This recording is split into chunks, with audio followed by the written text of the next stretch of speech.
السلام علیکم ملګرو. عمران خان مقابله کې پی ډی ایم ختم کړل شو، بلکې د پی ډی ایم سره رهنما او تختیدل دی وخت کې عمران خان په جیل کې دی، خو بیا هم د پی ډی ایم سره رهنما دي چې سره د عمران خان ډیر زیات غم دی او د عمران خان ډیر زیات تیریږي او د عمران خان د لاسه پی ډی ایم ډیر زیات حیران هم دی. کمی خبرې دا سړي چې پی ډی ایم ډیر زیات حیران دي، د پی ډی ایم چې څومره هم پارټیان دي د عمران خان په کومه وجه باندې غي داسې حیران دي. بل 9 مې واقعیت حواله سره هم سنوي خوشخبری راغلی ده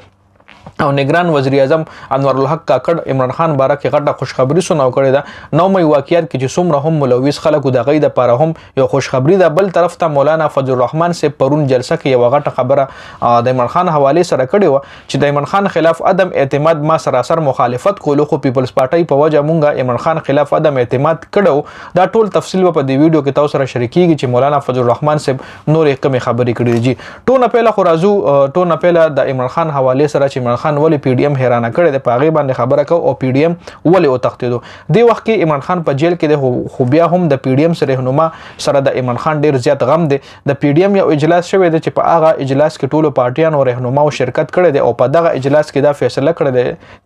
دغه اجلاس کې دغه پارټیانو دا فیصله کړی ده چې چېرې عمران خان ته موږ شکست ورکو نو دغه د لپاره موږ مضبوط امیدوار الیکشن ته ودرو. ټول نه پهله خو د پی ډی ایم دا خیال چې الیکشن د لپاره راتلونکي الیکشن د لپاره به عمران خان نه اهل شوی وي او په بیلټ پیپر باندې به د بیټ نشان نه وي او چون کې هغه امپوسیبل مطلب عمران خان که په جیل کې هم وي خو د بیټ نشان به بیلټ پیپر باندې وي او تر کومه چې بیټ نشان په بیلټ پیپر باندې وي نو عمران خان ته شکست دی نشي ورکوله. بل طرف ته عمران خان د پی ډی ایم پارټیان حیران کړي دي. د عمران خان خلاف یو بیانیه جوړوله چې هغه بیان مکمل فلاپ شوی دی، هغه بیان مکمل ناکام شوی دی.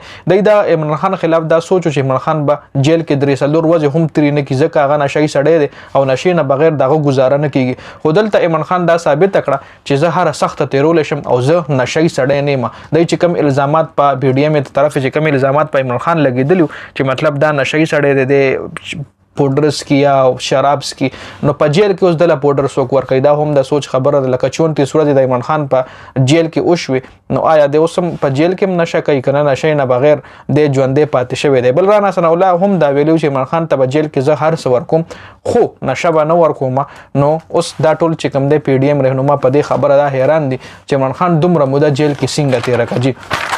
بل 9 مې واقعیت حواله سره چې کوم خبر دی غدار جی 9 مې واقعیت کې ملوث کسانو د پر دا خوش خبر راغلی ده چې انور الحق کاکړ سے ویل دي چې مونږه الیکشن ته تیار یو او د سپریم کورټ حکم مطابق به مونږ عمل درآمد کو او انور الحق کاکړ سے دا ویل چې مونږ د پی ټی آی خلاف نه یو بلکې مونږه د هغه خلکو خلاف یو کوم خلکو چې په 9 مې باندې توڑ پوړ کړی دی او د پاکستان ادارو ته نقصان ور رسول دي، ځکه د هر څه د قانون خلاف دي او کم سړی چې او 9 مې واقعیت کې ملوث خلکو ته مونږ دهشتګرد نه وایو خو د قانون مطابق پاغی ته سزا ضرور ورکول کیږي. بل طرف ته مولانا فضل الرحمن صاحب چې پرون جلسه کې کمی خبرې کړې وي دا غي ولا شارټ خبرې زداو کما چې مولانا فضل الرحمن صاحب د عمران خان خلاف عدم اعتماد راوستل او دا زمونږه غټه غلطي و او زه د دې خلاف هم چې عمران خان خلاف مونږه عدم اعتماد راوړو خو پیپلز پارټي د لاسه مونږ دا فیصله کړې و او د دې فائدہ عمران خان ته ورسېده. اوس د دې فائدہ څنګه عمران خان ته ورسېده؟ ګوره په ملک چې کومه ګرانی راغلی ده نو عمران خان هم ګرانی راوستي و خو چې بیا غي نه پس دا کومه ګرانی دی په حکومت کې راغی د پی ډی ایم په حکومت کې عمران خان خلکو نه ير کو